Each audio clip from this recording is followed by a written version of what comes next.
اوپر سے دیکھنے میں تو لگ رہا تھا کہ جیسے حسینہ میک اپ کر رہی ہے، لیکن اصل میں وہ چھپکے سے ہتھیاروں کی سوداگر کی تصاویر لے رہی تھی۔ پیچھے سے اس کے ساتھی نے فوراً وہ تصویر ڈاؤن لوڈ کر لی، پھر اس تصویر کو 1 to 1 اسکین کر کے ایک اصلی انسان کی کھال جیسا ماسک پرنٹ کیا گیا۔ تبھی حسینہ نے جان بوجھ کر نشانے پر ریڈ وائن گرا دی۔ نشانہ غصے میں آنے ہی والا تھا، لیکن جیسے ہی اس نے دیکھا کہ سامنے ایک خوبصورت لڑکی ہے تو وہ فوراً شانت ہو گیا۔ وہ باتھ روم میں جانے ہی والا تھا۔ حسینہ نے جلدی سے کیپٹن ٹام کروز کو اطلاع دی۔ جیسے ہی ٹام نے یہ دیکھا، اس نے فوراً انسانی کھال جیسا ماسک پہنا اور نشانے کا بیس بنا کر وینٹیلیشن ڈیکٹ کے ذریعے باتھ روم کی طرف گیا۔ اسی وقت نشانہ بھی باتھ روم کے باہر پہنچا۔ اندر جانے سے پہلے اس کے باڈی گارڈ نے ہر ایک کیبن کو دھیان سے چیک کیا اور یقین کیا کہ کوئی اندر نہیں ہے۔ پھر وہ اطمینان سے وہاں سے ہٹ گیا۔ اسے یہ معلوم ہی نہ تھا کہ ٹام کروز وینٹ کے اندر چھپا ہوا ہے۔ تھوڑی ہی دیر میں نشانہ باتھ روم میں داخل ہو گیا۔ اس نے پہلے اپنا بریف کیس ساتھ والی میز پر رکھا، پھر سگریٹ جلائی اور آرام سے اپنے شرٹ صاف کرنے لگا۔ لیکن جیسے ہی اس نے اوپر دیکھا، وہ آہستہ آہستہ پڑھنے لگا اس کارڈ کو۔ ٹام کروز نے اسے وہ کارڈ پڑھنے پر کیوں مجبور کیا؟ کیونکہ کچھ دن پہلے ہی ٹام کروز کو IMF ٹیم یعنی کہ امپاسبل مشن فورس کو CIA سے ایک ہنگامی پیغام موصول ہوا تھا۔ امریکہ کا سب سے بڑا ہتھیاروں کا سوداگر غلطی سے ایک خطرناک بایولوجیکل ہتھیار جسے ری برڈز فٹ کہا جاتا ہے حاصل کر چکا تھا، اور وہ اسے آتنک وادیوں کو بیچنے والا تھا۔ اگر وہ ری برڈز فٹ دہشت گردوں کے ہاتھ لگ گیا تو اس کے نتائج ناقابل تصور ہوں گے۔ اس لیے CIA نے ٹام کروز کی ٹیم کو بھیجا کہ جس دن سوداگر کا ڈیل ہو اس دن اس کا بریف کیس چرا کر لایا جائے جس میں ری برڈز فٹ موجود تھا۔ حالانکہ ٹام کروز نے ہتھیاروں کے سوداگر کو کامیابی سے قابو میں کر لیا تھا، لیکن وہ ری برڈز فٹ کے ساتھ وینٹیلیشن ڈیکٹ کے ذریعے باہر نہیں جا سکا، کیونکہ وہ باڈی گارڈ دوبارہ سے آ کر چیک کرتا ہے اور تصدیق کرتا ہے کہ سوداگر سرکشت ہے۔ ٹام کروز کو اس سوداگر کا بیس بدلنا پڑتا ہے اور اسے کارڈز پڑھنے پر مجبور کرتا ہے تاکہ اس کی آواز کی نقل تیار کی جا سکے۔ لیکن اسی لمحے حسینہ نے گھبرا کر اطلاع دی کہ باڈی گارڈ دوبارہ باتھ روم کی چیکنگ کرنے والا ہے۔ ٹام کروز نے ترنت اپنی سینے پر سرخ کلر لگا دیا تاکہ وہ شراب نظر آئے۔ جیسے ہی باڈی گارڈ نے دروازہ دھکیلا، سر سب ٹھیک ہے؟ اندر سے آواز آئی، سب ٹھیک نہیں ہے۔ آواز ماسک ابھی کمپائل ہو رہا تھا، مجھے 30 سیکنڈز چاہیے سر۔ ٹام کروز نے کچھ نہیں بولا، بس ہاتھ سے اشارہ کر کے اسے ٹال دیا۔ باڈی گارڈ کو کچھ عجیب سا لگا۔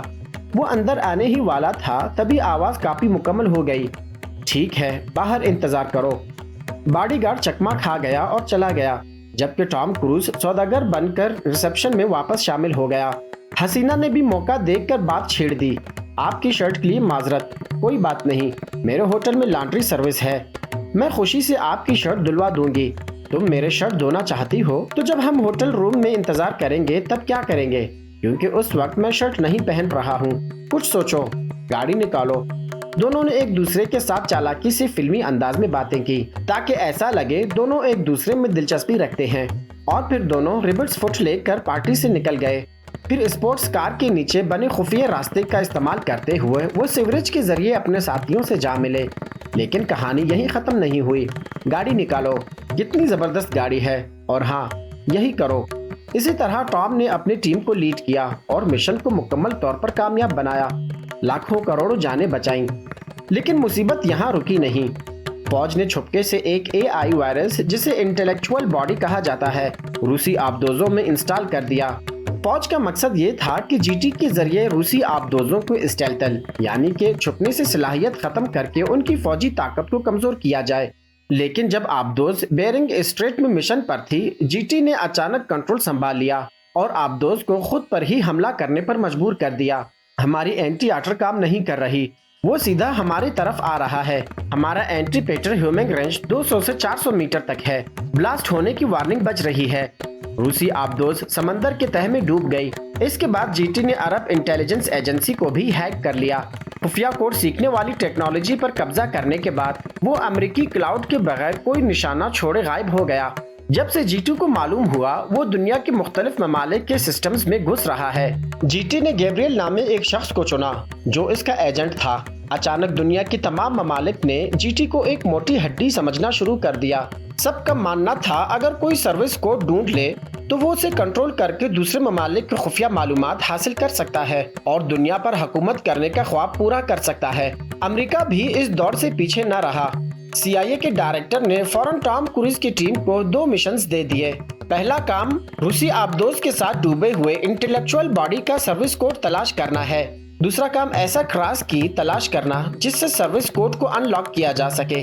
اتفاق سے روسی آبدوز کے ڈوبنے کے کچھ ہی دیر بعد یہ کراس کی قریبی لوگوں کو مل گئی اور آخر کار وہ بلیک مارکیٹ میں پہنچ گئے۔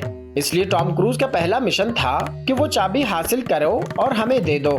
Good luck. بے شمار مشکلوں اور خطروں کے باوجود ٹام کروز نے وہ چابی تلاش کر لی، مگر اس نے اسے CIA کے حوالہ کرنے سے انکار کر دیا۔ کیوں؟ کیونکہ اسے پتا تھا چاہے یہ ٹیکنالوجی کسی کے بھی ہاتھ لگے یہ دنیا کو ناقابل واپس تباہی کی طرف لے جائے گی، اسی لیے اس نے طے کر لیا اسے ختم کرنا ہی ہوگا۔ لیکن اس سے پہلے ٹام کروز کو اس انٹلیکچوئل باڈی کو تلاش کرنا ہوگا جو روسی آبدوز کے ساتھ سمندر میں غرق ہو چکی تھی۔ مگر اس بار ٹام کروز کی ٹیم کو ایسے چیلنجز کا سامنا ہوگا جو پہلے کبھی نہیں ہوئے۔ کیوں؟ کیونکہ یہ انٹلیکچوئل باڈی مسلسل خود کو اپ گریڈ کر رہا ہے، کیونکہ اس میں یہ طاقت ہے کہ وہ الگورتھم سے مستقبل کی پیشگوئی کر سکتا ہے۔ یہاں تک کہ ٹام کروز کا اگلا قدم بھی اور اس کا ایجنٹ گیبریل بھی ایک top level special forces command ہے۔ اب سوال یہ ہے ٹام کروز اس صورتحال کو کیسے توڑے گا اور وہ دنیا کو بچانے میں کیا قربانی دے گا۔ اس کے ساتھ ہی یہ مووی یہیں پہ ختم ہو جاتی ہے۔ اگلے پارٹ کے لیے ہمارے ساتھ جڑے رہیے گا۔